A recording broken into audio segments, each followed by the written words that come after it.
New Jersey. I now reside in Chester Springs, Pennsylvania, and this is my story from W2 to 94 lots.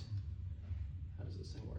There we go. All right, so I went to community college because I did not want to spend hundreds of thousands of dollars going to a real school. Also, I had no idea what I wanted to do. So I now have 64 solid credits in business administration and no degree. I worked as an operations supervisor at UPS and a bank teller at night. I worked at UPS because they paid for school, or at least half of school. So that was very convenient. But that's why I chose business administration, because it was one of the majors that they would pay for. So then I joined the state police. And for anybody that forgot what 2020 looked like, that was Philadelphia. So I started the academy in 2013, and I did patrol at the media barracks in Delaware County, patrol at Philly, did the vehicle fraud unit, and then I worked on the tactical mounted unit, riding a horse for 8 years or so, which was fantastic. Isn't Philly lovely? Philly's great. Look how wonderful. You should move there. I will never live anywhere near that place. But it was wild, to say the least. That is definitely a front row seat to the craziest show in the world.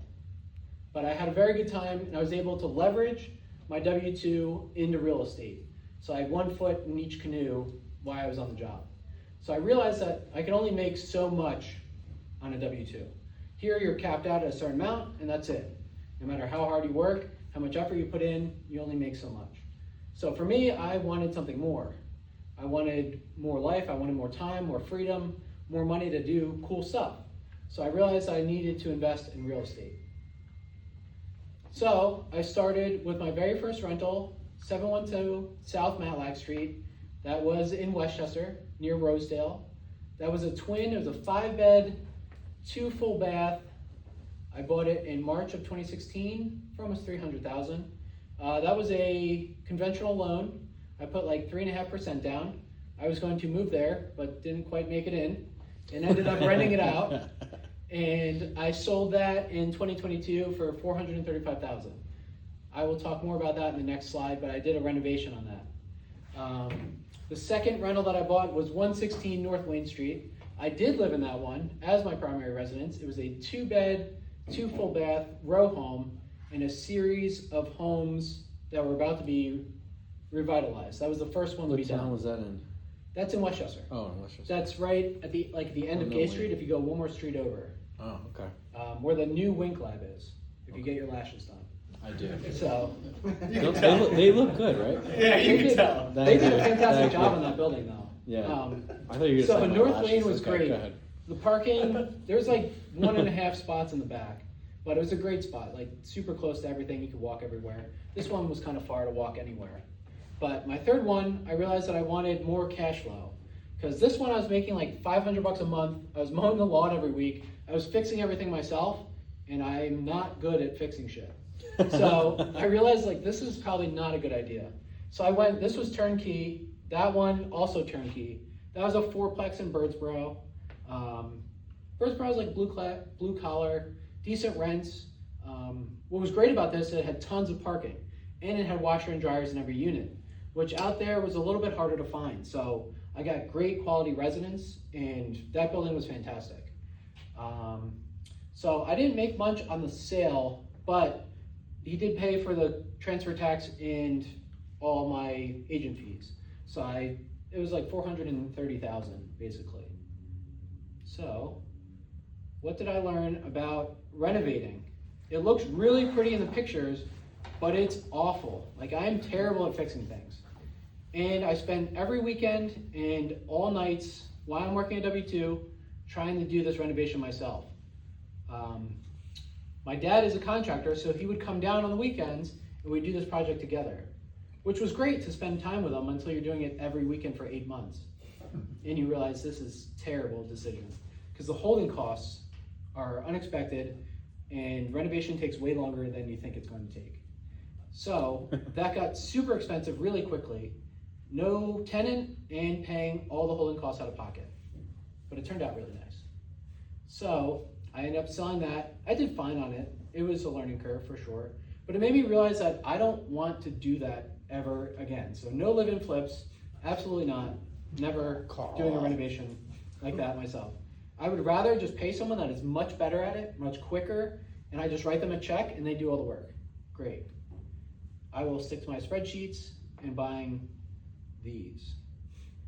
So I wasted 8 months for a couple $1,000s when I could buy a mobile home park and change the value from 525 to 1.6 in a year. So I learned about mobile home parks through my coach. A husband and wife team, they have 25 parks. I attended their event, it was like a 4-day event, and they went line by line by line of exactly how they buy them, they finance them, they operate them, they turn them around, and they refinance them and do cash out and keep doing it. So once I saw what they were doing and what their numbers looked like, I immediately realized that I need to do this. So I got very clear on what I wanted to do. I sold off any rentals I still had, took all my cash, and bought Forest View Mobile Home Park. This is in Worcester, Ohio. It was 39 units. It was on Crexie, and it was undervalued. So for me, I looked at it, it barely broke even on paper. But what people didn't realize is it was very under rented. They didn't build back utilities. It was poorly managed, and you could change the value just by changing those few items. So that's what I did. I bought it last year, increased rents from 260 to 400 in one clean sweep. They were not happy about that, but it worked out for the valuation. I also started billing back the well water and wastewater treatment plant fees. So I make like $50 per unit in water sewer costs. Someone told me you have to test the well every day? Yes, you do. So my park manager goes outside in his bathrobe, shuffles out to the well house, takes a little water sample, writes down the meter usage and what the test came back on every day. So he gets free lot rent, and he does some of the maintenance in the park. Like he's redoing a home that we brought in. Because I went in, I ripped down 5 vacant homes, and we brought in 4 used homes. So those 4 homes are in there, and I had to renovate like a couple of the decks. We built new decks, renovated part of the front of one house because it was all, there's like all this water damage in the front, so the floor was kind of squishy. So we cut all that out and then just put new subfloor down. But now it looks great. And I sold those on rent-to-own contracts for $25,000 a piece over the next 10 years. So found 4 new residents, and now I make about $700 per lot for each one of those homes that we brought in. But that bringing homes in is much harder than it sounds. So if you are evaluating a park, don't overestimate on the value of the empty lots. Like that is a lot of work to find a home, get a home in, set a home, and sell the home. It's way more complicated than it sounds. So don't put a lot of value on vacant lots. Why is it so hard? Permits, finding people that are licensed to move the home, finding people that are licensed to set the home. You will most likely have to do foundations, either a pad, runners, or piers. So that logistically is complicated, especially in Ohio, because you require state permits for any renovations of electric. So if you upgrade from a 60 amp to 100 amp, now you have to get permits, drawings, and electricians. So it gets more complicated when you start upgrading some things. And be careful if you bring in new homes. Most of the new homes require 200 amp. So if your park is not ready to handle 200 amp. For a trailer? For a trailer, because they're all electric. The electric. The last administration was pushing hard on electric stuff, and now we have lots of electric trailers. So your furnace, your oven, everything's electric. The poor grid. Yes. So like this one cannot handle 200 amp service for all these homes. So we brought in used homes that only use 100 amp, which worked out. So I bought that one. I'm in the middle of a refinance. My new loan will be hopefully around $1 million even. So that should be a great cash out on that one. Van Wert I bought in January, and a great idea for buying anything. Carl, like let me rentals. stop you 1 second. So did they appraise it at 1.6? I'm waiting for the appraisal to come back right now. But you think it's going to appraise there? Yeah, that's like an 8 cap. At an 8 cap. And then you're taking a loan to value, what, like 70%. 70? Yeah. Okay. So for new, yes? Is there a question? Well, to finish your point, not have a. Oh, so just for people that understand, so basically like what Carl did, he bought something, renovated it, he got the income up from improving everything. Now, when you evaluate a commercial property, you're looking at the income of the property, and that's how you're valuing it. Like, say like the cell phone, $10,000 a second kicks out of it. Like, what's it worth, right? It's just a way to like look at it as a black box with money coming out the other one end. Okay, what's somebody willing to pay for that? What he said is an 8 cap. So for for people that don't know what an 8 cap means, it's that if, let's say, you buy something for $100,000, but after your operating expenses like taxes, insurance, utilities, and everything else, it kicks out $8,000. That's what we call an 8 cap, meaning 8% capitalization rate. So your capital is producing 8%. So if money is 5%, an 8 cap's really good. If money is 12%, an 8 cap sucks. You know, so it kind of depends on, like, the way that people look at cap rates depends on interest rates. So, for example, like if he's valuing at 1.6 on an 8 cap and interest rates drop 2 points, all of a sudden a 6 cap becomes acceptable. That changes the value of the property by probably like 40%, something like that.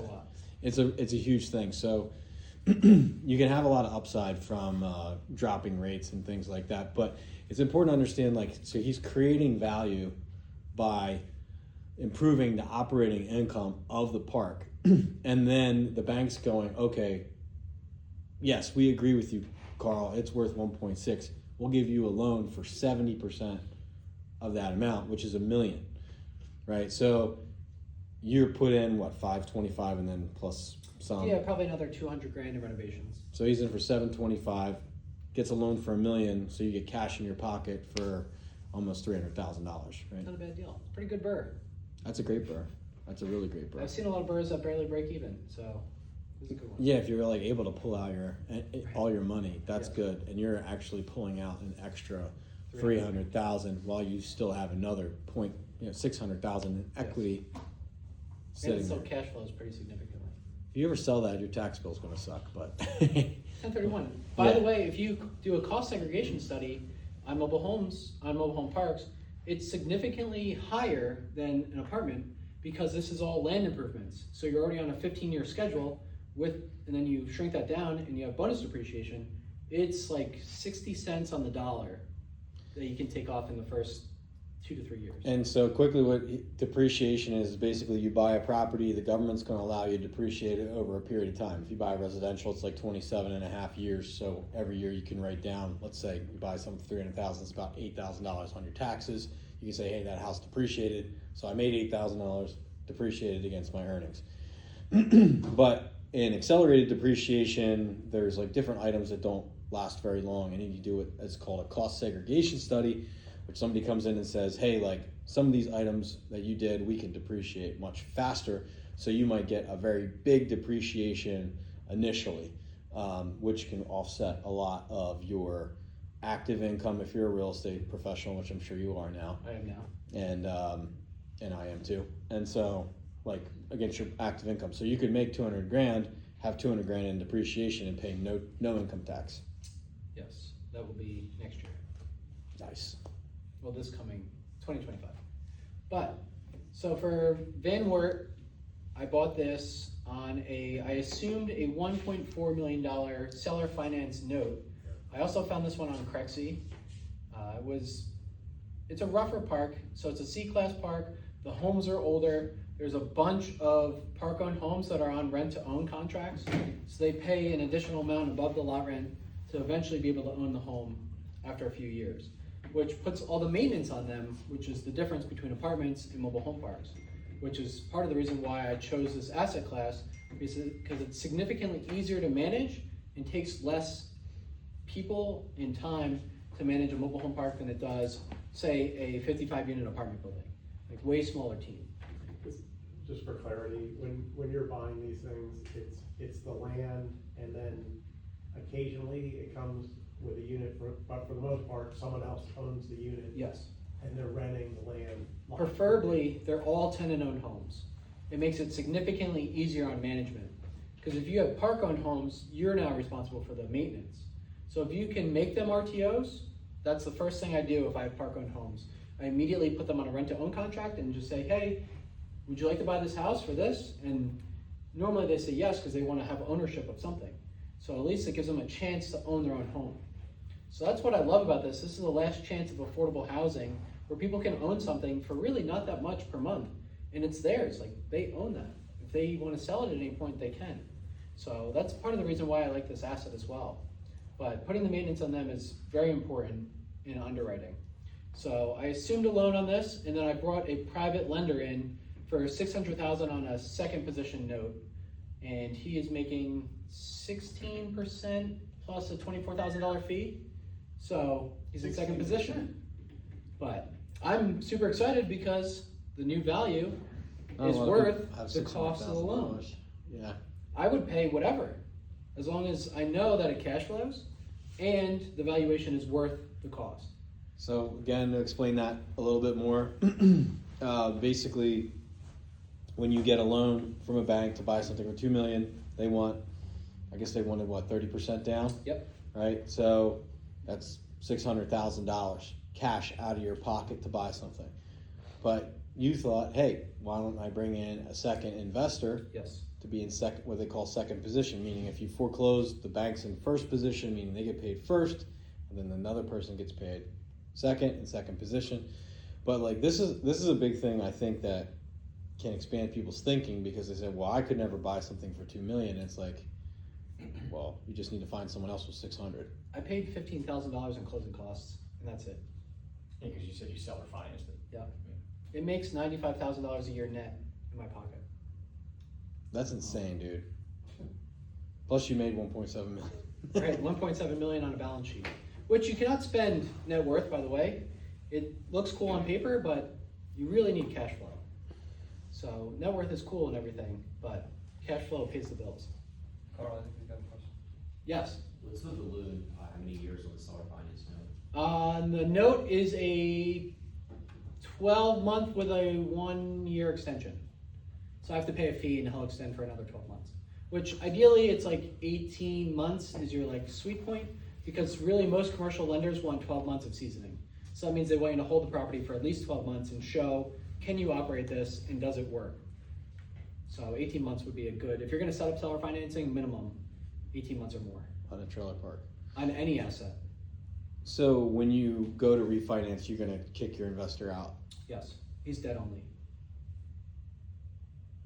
So, what helped me? I used to drive an hour to work every single day, so I would listen to podcasts every day, driving to work, to and from work.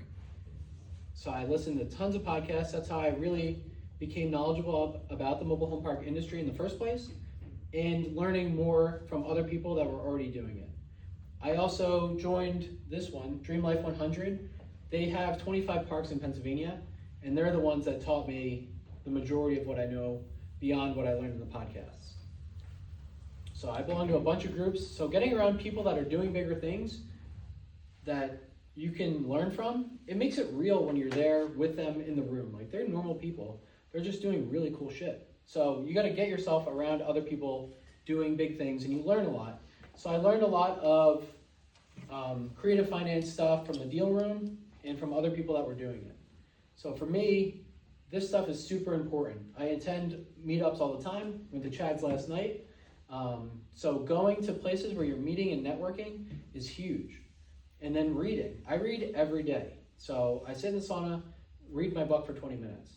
There's so much knowledge. You're paying $20 for someone's lifetime of knowledge in this little book. And you get everything. Everything they ever wanted to put out there, you can get from reading, podcasts, or the internet. So there's no excuse nowadays. So this is just some of the stuff that has helped me get to where I am. That was just a short list, but those were probably some of the most impactful ones. That meetup list is not in order of best meetups, is it? It's only this one because I'm here, so I put that as number one. Otherwise, you gotta get the fuck out. So I literally made this right before I came. So, you know, school But if you project. had to put it in order. I mean, the one last night was pretty good because it was huge. Where's your meetup out of? Lancaster, that's where our headquarters is. It's very big. Yeah, we had, I don't know, 100 to 150 people show up. Wow. But we've been at this for 6-7 years now. So. Nice. So if you want to go to another cool meetup, just go to chat. All right, so Nice. this is just some of the stuff. Okay, I like to get clear on why are you investing? Like, what is the point of what you're doing? Like, why are you choosing to do flips? Why are you choosing to do wholesaling? What is the point? Do you need cash flow? Do you need appreciation? Do you want to change your lifestyle? Like, why? That, I think, is one of the most underrated points, is just understanding why you're doing it in the first place to get a better idea of what asset you need to choose to get to your goal. So for me, I wanted cash flow because I wanted this for lifestyle investing. I like traveling, I like going to places, I like doing stuff. So for me, buying assets that continually cash flow, I have no intention of selling them, and this will fund my lifestyle the more I buy them. So my goal is 260 lots by the end of this year. That gives me roughly 26,000 net per month, and that will fund whatever lifestyle within reason that I choose. So for this, choosing the asset class, going all in, stay in your lane. Everybody has shiny object syndrome. I had this, I was like, ooh, flips, other thing, live and flip, mobile home park, self-storage, land development. There's so many things to choose from. Just go back to why are you investing, and then that'll help you stay in your lane. And then set up your buy box. What do you buy? I buy C-class value-add mobile home parks with 5 or more lots in Pennsylvania or Ohio. So get super clear on what you want, why you want it, and what your goals are. And that will help you get to where you want to go. Okay, creative deal structure. So for me, I bought my fourplex with 50,000 down that I saved from my W-2. So I'd work a boatload of overtime, just crush myself to save money to do a deal. So that was a terrible idea, but it worked. It was definitely understand why I don't want to do that anymore. But it allowed me to get a fourplex. So I bought this with 50K to the seller, and he carried the balance at 5.125% interest on a 3-year balloon. So at the end of 3 years, I needed to either sell it or pay him back in a refinance. I ended up selling it because I went for mobile home parks instead. But Forest View was also a creative note. So I paid $525. I had a bank come in with $395,000. That was after the first bank pulled financing 2 weeks before close. That was special. So talk about scrambling to close a deal. I had to get an extension, so thank God the seller was open to extending, so I was able to find another bank to do that loan. But the seller is carrying a 0% promissory note, which I owe him back here on this refinance. I extended him once already, so I have to pay him back. But the Van Wert deal, I did a $1.4 million at 5% interest only, 12-month assumed loan, and then a $60K seller second. So there's tons of private lenders out there. Not a lot will do a second position, but they're definitely out there. Especially if you pay them well, they'll keep doing more deals with you. What does 5% interest only mean? So that means you're not paying the principal, you're only paying straight interest. Okay, I thought that's what it would have been. Yes. Why So do people do that? that allows me to have more cash flow now, and then when I refinance, I'll have a regular principal and interest loan. So it just keeps my cash flow higher so I can do some projects on takeover. Well, but to his point of why, the seller may not need the money. Right. So if the seller doesn't need the money, he explains to the seller, hey, look, you get guaranteed return on your money instead of it sitting in a bank. And maybe I'll pay you a little more. He bought that mobile home park for like 200 grand 10 years ago. So he's winning. Oh, yeah.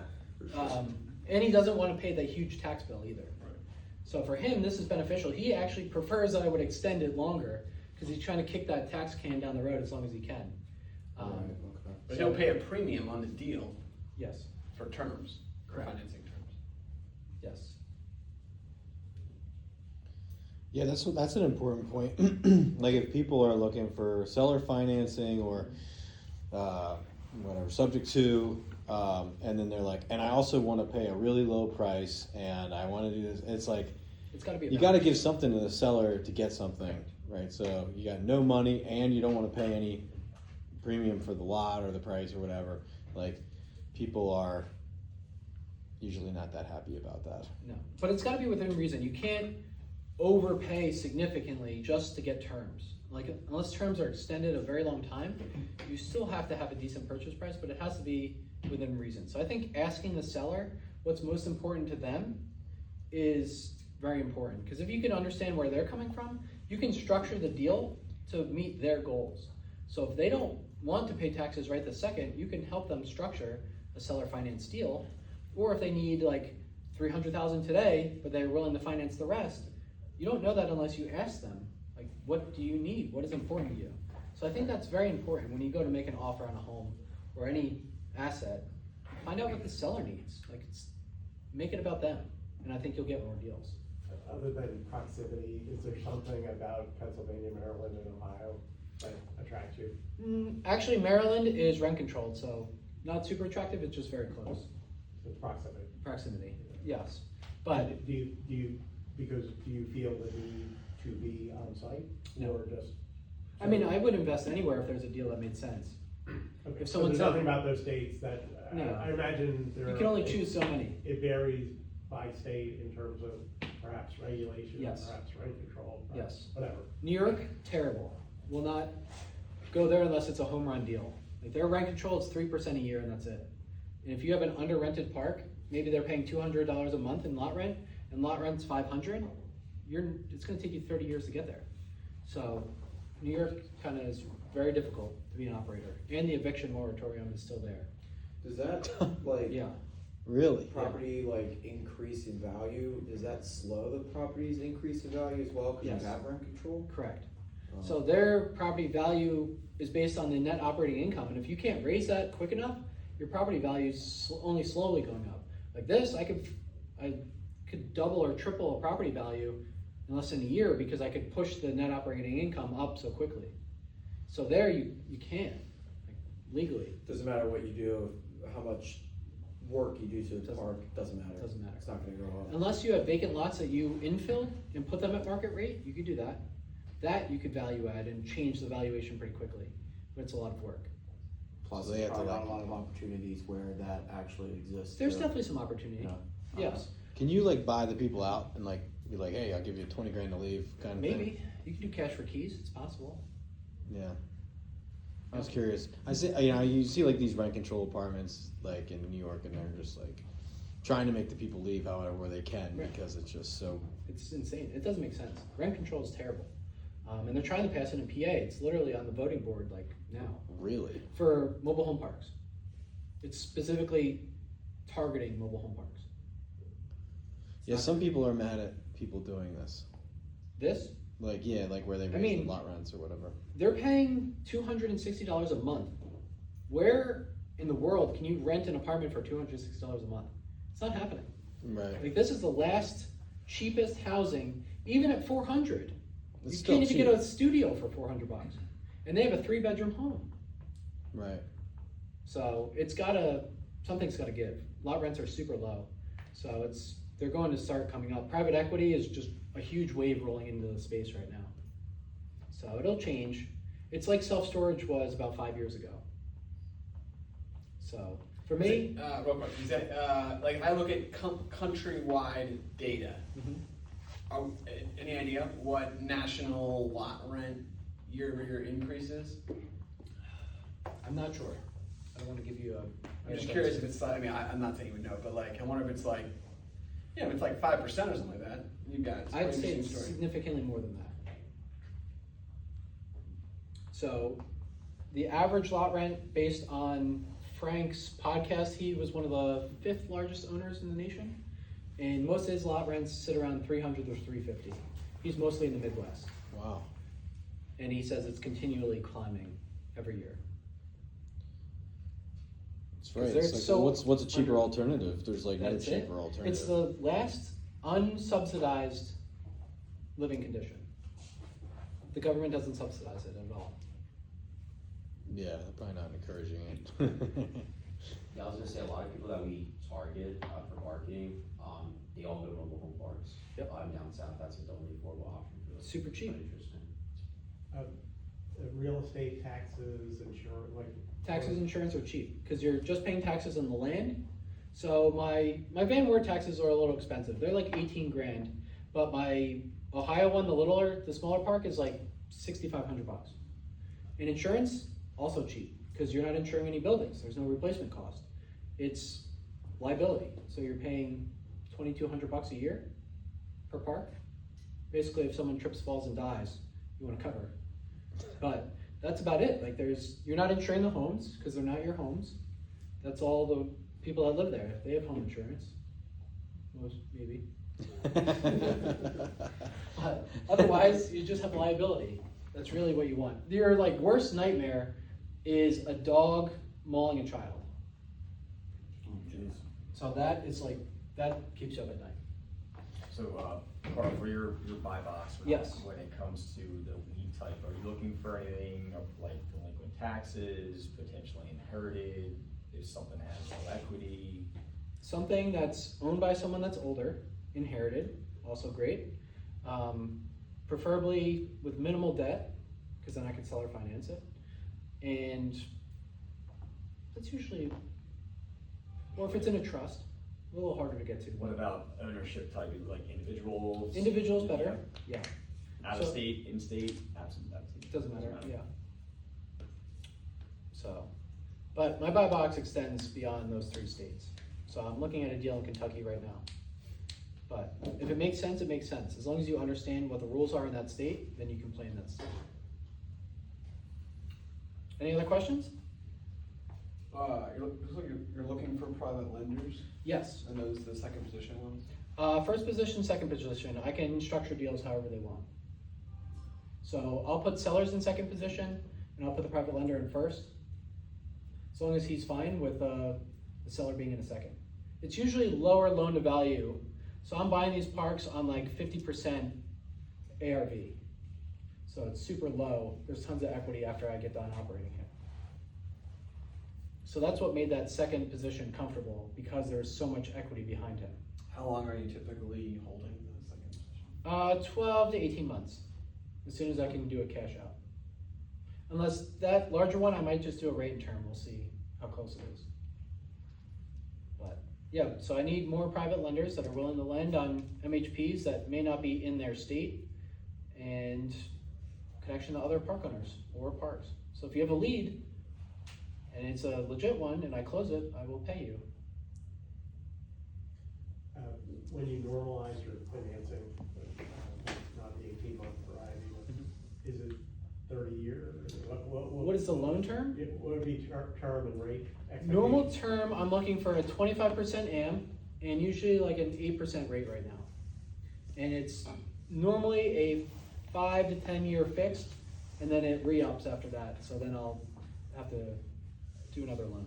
And are they institutional lenders? Local banks, regional banks, the Van Wert Park, so if you have 50 or more lots, you can qualify for agency debt. So now you have a government-backed loan, but you have to use a special loan broker to go get that. But they do a 30-year AM, 2 to 4 years or 2 to 5 years interest only, and a significantly cheaper rate. I think they're at like 5 3/4 right now. But it's very difficult to qualify. You have to have a lot of liquidity and a lot of net worth to qualify for agency debt. So it's questionable if I'll even make it. Really? Yeah. So you have to like be, well, You I'm have to be assuming more than accredited. You have to be a very good operator. Like only have 2 parks, so they would probably not lend to me, to be honest. So you have to be an experienced operator. You have to have a bunch of liquidity and a significant net worth to do agency. Usually they make you do a loan sponsor, or like a KP, key principal. A what? KP? Yeah, so you have someone that signs on the debt with you, just based on their balance sheet and liquidity. So, yes, this is what I have. Carl, can you explain the due diligence process? Yes. Because that seems like a big differentiator with mobile home parks versus other properties. Yes, so you have to do a phase 1 environmental, which is not normal if you're doing residential. It's usually not like a thing. But any deal that you do, you have to do a phase 1. What's involved with the phase 1 of environmental? Phase 1, it's a company that comes out, they walk the property, they inspect the whole thing, and then they like pull all the data from the surrounding area to see if there's been any like chemical spills or empty tanks that are buried in the ground. Any environmental risk that could happen, they review it, and then they put it in a very long document. Phase 1 generally, just broadly, phase 1 to phase 2. Phase 1 is documentary, so it's that. There you go. sort There's of no thing. testing? Phase 2 is your drilling, Mhm. so phase 2 is worse. Yes, if it fails at phase 1, I'm out. I'm just not interested. It's not worth whatever you're gonna deal with, unless I call Greg. And Greg gets me out of the phase 1, and he knows what he's doing. Yeah. Yes. You said you have to do phase one, is that Yes. your own self-imposed? No, that's the risk? bank. The bank. So Every what- bank will require you to do a phase Yeah, one. yeah, okay. So you're better off just getting it and having it, so when they ask for it, you're like, oh, I already did that, here you go. So even when you, what about like when you're doing seller financing? Yep. Same. Because you know you're gonna have to refinance it. Okay. And you just wanna know what the risk is on that? Right, and if you don't do it, and then you find out there's a bunch of buried oil tanks, and they've been leaking, and they're full, Yeah, you're in trouble. yeah. So it behooves you to do that before, it's like $2,000, it's totally worth it. Besides that, you would like to scope the sewer lines, because most of these are older parks, so you're gonna run into a lot of terracotta lines, or some questionable sewer lines that are broken, cracked, or falling apart, or non-existent, and just running through the dirt. So you want to scope those lines, and you wanna know so if there's a water meter, so my first park was a well. So I wanna go into the well house, and I wanna look at the meter, and if it's on there, and it's just spinning, in midday, it's like 10 o'clock on a Wednesday, and it's just circling, you're probably gonna have a water leak somewhere. But if it's dead stopped, that means you don't have a leak anywhere. So that's an easy way to get a quick idea of, do you have leaks or not have leaks? If it's slowly spinning, you might wanna do some more due diligence. Like I called leak detection. It's a company that comes out and they poke these little rods in the ground and they can kind of tell you where the leak is happening. They like listen for the running water, but thankfully I did not have any, but I'm glad that I paid for him to come out and do that inspection. So that's one. Water leaks can kill your budget. If you have like I just forgot the word I was gonna use, but essentially like a pre-examination, like how much money do you think you would dedicate to having an evaluation done before you would? You're probably gonna spend somewhere between like 5 to 7 grand to get started. Yeah. Between the environmental, your survey, your leak detection, your scoping of the lines, you're easy 5 to 7 grand. So it is some upfront cost to get started. And if you do a couple deals and you end up backing out of a bunch, you can be a little costly. Do you like have a like essentially like a buy box of how like a minimum amount of lots that you would purchase? I would do 5 or more, but 5 if they're on city water is even better, because then it's direct billed, which would be ideal. Otherwise, you're billing it back. But city water is just easier. If you have well, now you have to worry about the well itself and maintain it. So it's just one more cost beyond what your regular costs are. So preferably your city water, city sewer is a lot easier. Yeah. Now, do you charge your tenants like for your well one? Do you Yes. charge your tenants like say it's like $300 or $1,000 for the month? You Yep. split it up per lot. Yeah, so I put sub-meters under each home. Normally I use Metron, but I'm switching to a different company. But they're an inline meter with a cell phone antenna, and they track like usage by the minute. So then I know how much they used. I'll pull that data off of there and upload it to Rent Manager, because I do all rent collections online, and just put that data in there and bill them by $18 per 1,000 the gallons. question I really should ask was the guy that goes and checks your well. Yes, That cost. yes. You pass that off to the tenants? or Kind is of. it like It's like a 70% recoup rate. So I pay my park manager to test it every day. Then I have a well operator who comes out. He's a 1099 employee, owns his business, and he takes the water samples and sends them to the lab. So that has to be done once a month, I think, maybe more than that. And he also does my wastewater treatment plant. So he dumps chemicals in there, he tests that, sends that to the lab. So you have to understand how much is it gonna cost to operate that stuff, and then you can determine how much you can bill back. But it has to be within reason. Like, you Yeah, can't bill for sure. people crazy. Because otherwise people are gonna be like, Right, they're gonna be bitching and Back complaining, on the they're gonna road. call the AG's office, and you're gonna get a bunch of phone calls. oh jeez. So is there some regulation about how much you can charge per gallon of water or whatever? Yeah, there is some regulation on it. You have to report it to the EPA, like how much money do you make? You should not be profiting from the water sourcing. It should basically be a break even. Relative to like well testing and pumping and all that. Yes, like I have a lot of expenses, so it's not even close, but at least get something back. And it keeps people from abusing the system. Because when I bought it, the previous owner had replaced 3 well pumps already. And that's from them just running water until it burns the pump out. So that immediately stops when you start charging them for it. They stop wasting it because it's on their dime now. So that's the number one thing when you buy a park, immediately sub-meter that thing. Because it'll stop the wasteful use and you'll save yourself a lot of headache. Or very expensive bills. If you're on city water and someone's just filling a pool all day, it gets super expensive really quickly, especially when you have 55 of them washing their car, hosing their house down, filling a pool, spraying each other with the hose, leaving their toilet. Wet wet. t-shirt contest. Right. All You this know? stuff, they don't care because they're not paying for it. So that's a big deal when I buy a park is sub-meter everything. I'm switching to, I forget what it's called, but now they're over the line and they're an ultrasonic reader with a cell phone antenna.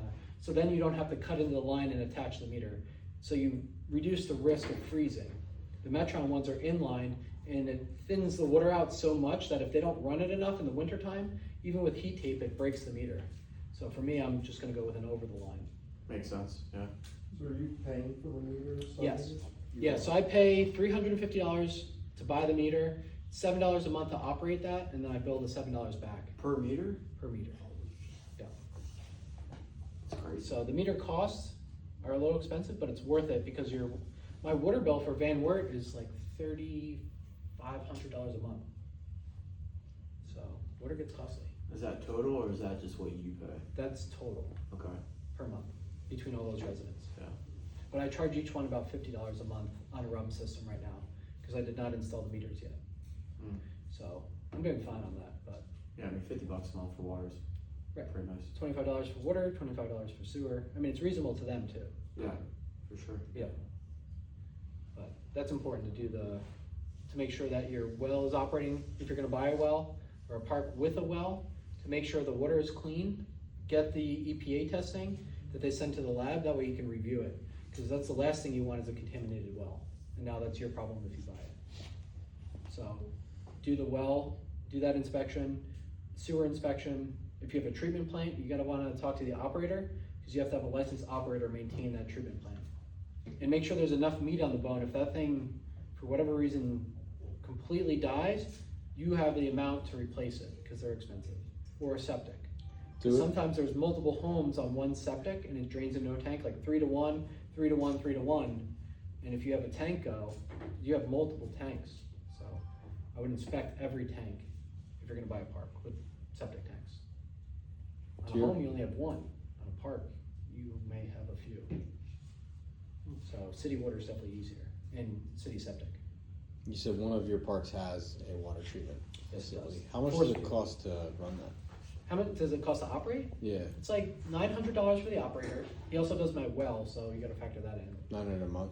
$900 a month plus testing, so $150 a quarter.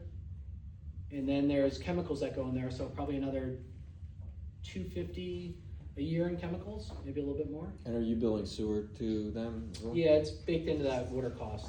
It's $18 per 1,000 gallons. Oh, okay. So 'Cause they're the water spending goes somewhere in, the between, water like, goes out. $7 to $75, depending on their usage. Some people use more, some people use less. But it's nice, because then they're not responsible for whatever their neighbor's doing. $7 a month. It's not a lot of water. No, some don't barely use any. Like, What are they doing? They I must don't know. smell. I don't ask. We don't ask those kind of questions. You know? I don't know. Maybe they're bathing with bottled water. Yeah, But- saving so much money. Yes, they're definitely saving money. But it is important to do your due diligence and understand what you're getting into. And if you're underwriting a park, if you have a park that you're looking at, you're super interested in it, and there's park-owned homes, do not add all the park-owned home income, all that income, and then apply a cap rate to it. The bank will not do that. They will only value it based on the lot rent. So if you have 50 park-owned homes and you're getting 1,000 apiece, you better cut that thing in half and only use that bottom half for your valuation, because they will not allow you to apply a cap rate to that whole thing.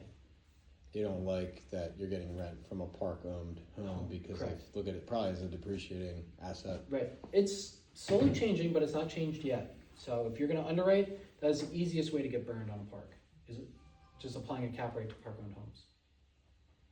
So it should be based on lot rent only.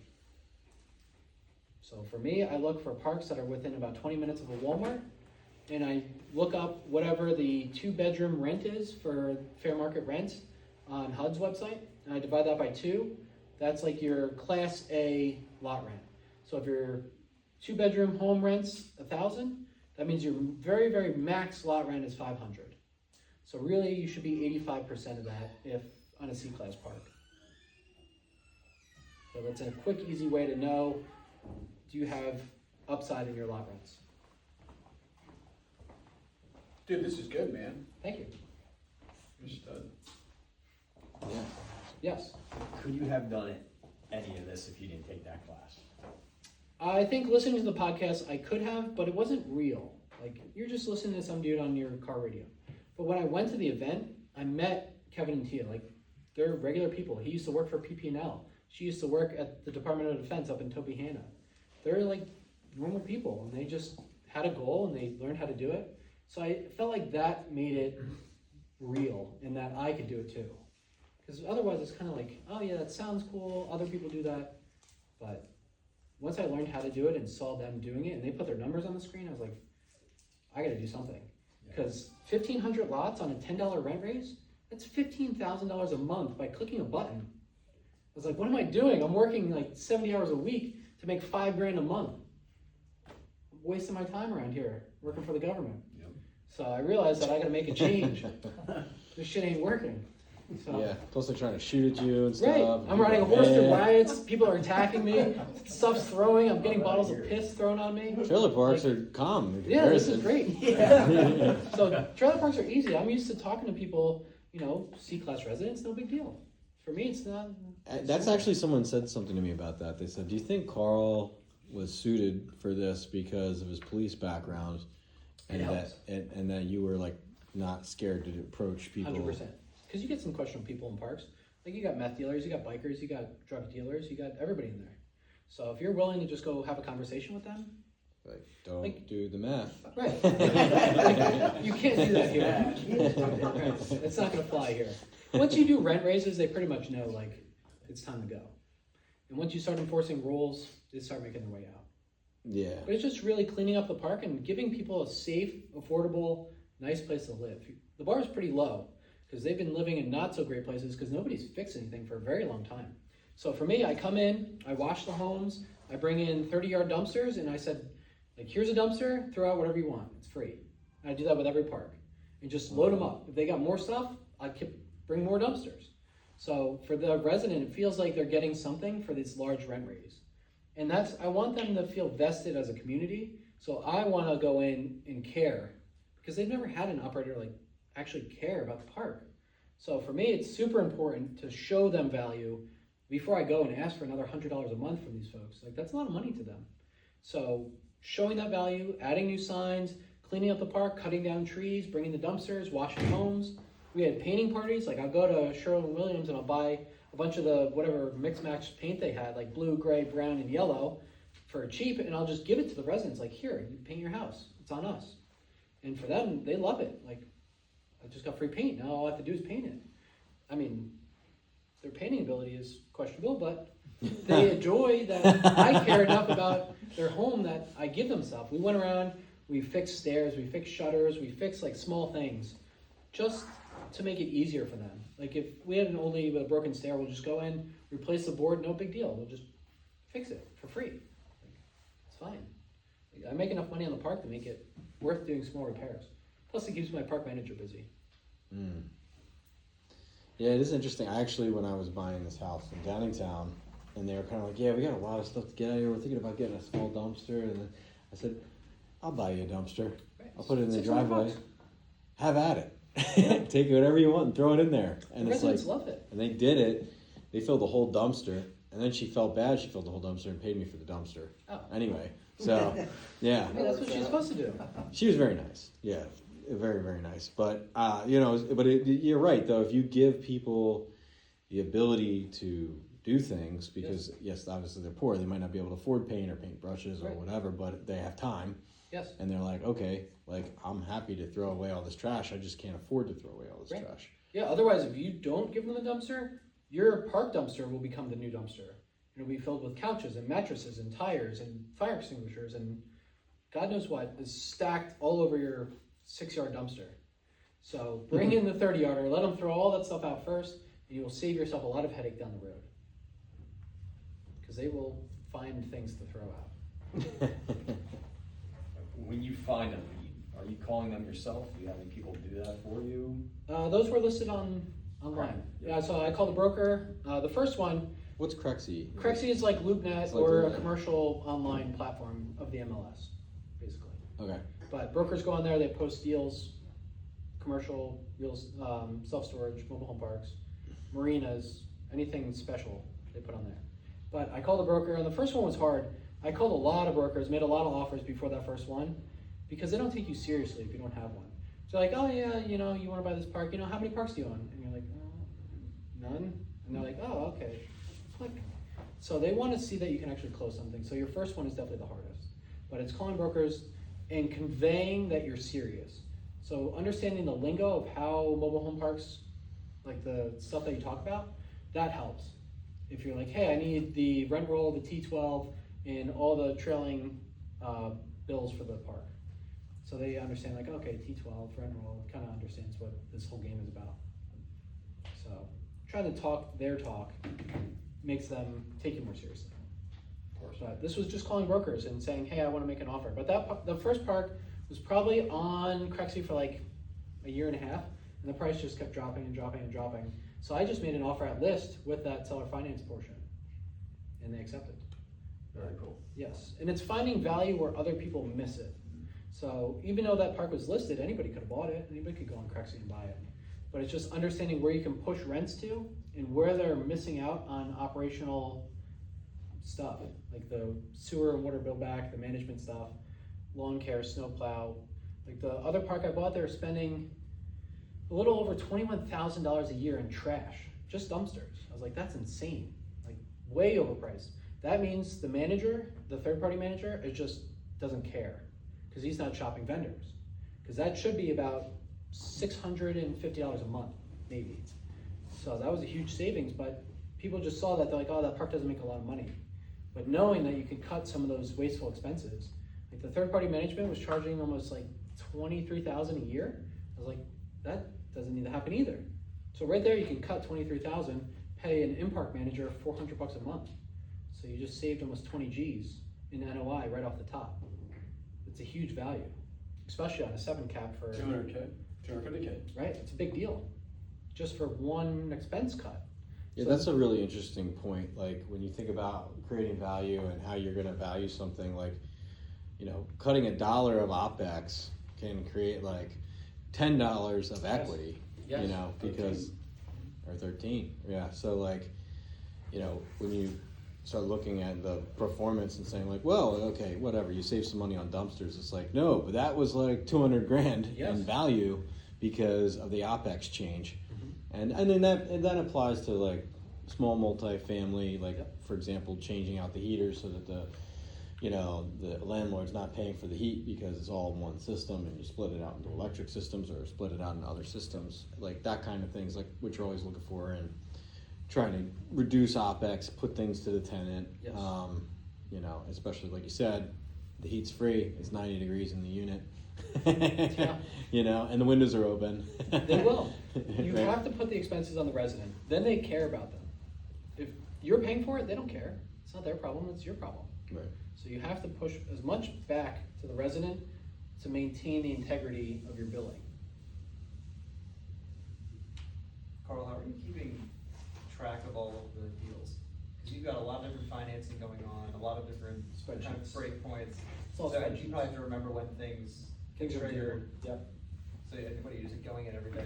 Or I mean, every so often? Yeah, every so often you have your spreadsheet of like when this private loan is due. Most of it is all set on auto pay through my bank account. Like you go in there, pay bills, set up your Sure. private lender, and you can just pay them every month. It automatically comes out. Mm. But you want to know when your notes are due That's right. and That's- prepare in advance of when the note is due. So you don't want to try and refinance with like 60 days. It's not going to happen, especially on a commercial deal. So monitoring that in a spreadsheet is the easiest way that I found. Okay. I'm not very tech savvy, so for me, spreadsheets work fine. But rent collection, all online. That's a huge game changer because you change how late people pay based on you give them options of different types of ways to pay. So I take credit cards, debit cards, cash through Rent Manager. They get like a little card and they take it to Walmart and they can deposit cash in their little card and it direct deposits to my bank account. So that's huge for people that are self-employed, contractors, landscapers. They want to pay cash, but it gives them a legitimate way to pay it, and you can track it. So then you can keep it on your books and your valuation increases. So converting all residents to online payments is ideal. And that's normally what I do for all these parks. The rent manager system is pretty robust. It's a little expensive, but Do you get pushback from people about that? Like, they want to just Yep. hand you the money? they want to write a check. I was like, we don't accept checks. You just tell them flat out, we don't take them. It's in the rules, it's in the lease. Like, you will pay this way or you won't live here, in nicer terms. Because we're not collecting checks, because everybody's like, oh, the check is in the mail. That shit is never in the mail. So converting them to online payments and letting them use credit cards is great, because if they're short this month, it should be no question. You could pay the credit card company, you just pay us first. So that gives them options. Instead of saying, you have to pay right now, we only accept checks, what if they actually don't have the money right this second? They're not gonna pay you. So you need to give them other ability to pay. I think the ability to pay with a credit card It's huge. sucks for them in a sense, but it's huge for you. It's at least an option. Yeah, It can string them along to the next paycheck where they get paid off. right. Hopefully. Okay. Do you charge a processing fee for that? The rent manager charges a processing fee. I don't get paid for any of that. I actually pay for the direct deposit. So if they set up bank-to-bank transfer, it's like $1 per transfer, and I will pay that. But credit card and the cash payments, that's on them. It's like a $4 credit card fee and a $7 or $6 cash fee, but at least it's available. And it makes it super easy to send letters, notices, and whatever. You can go in, there's like a bird's eye view of the park. You can just click each home. It tells you the resident, it changes color when they're delinquent, it changes the red after they go a certain period of time without paying. So then you can just go in there and click, okay, 3-day notice, email, send to the park manager, they take it to the door.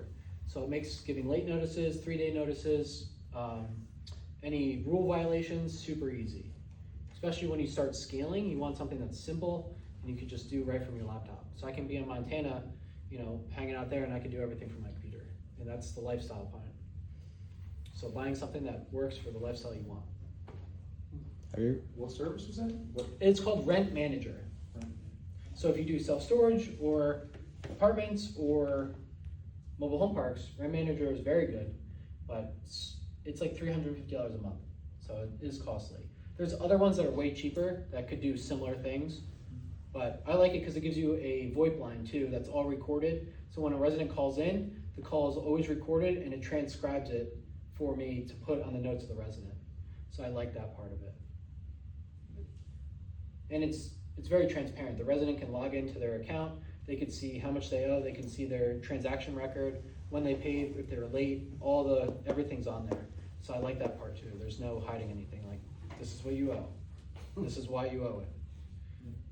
The visual part sounds kind of nice. You're talking about like it gave you Yes. like a map of the park. The map is very nice. Sounds interesting. It's way easier. If you have self-storage or mobile home parks, it's so much easier just to see an overlay and see, okay, there's all these green ones and a bunch of orange ones. You know those ones are late. So you just click the orange ones and send the notice, late, late, late, late, boom, and you're done. Makes it way easier. Cool. Yeah, All right. all right. Thank you, Carl. Thank you, guys.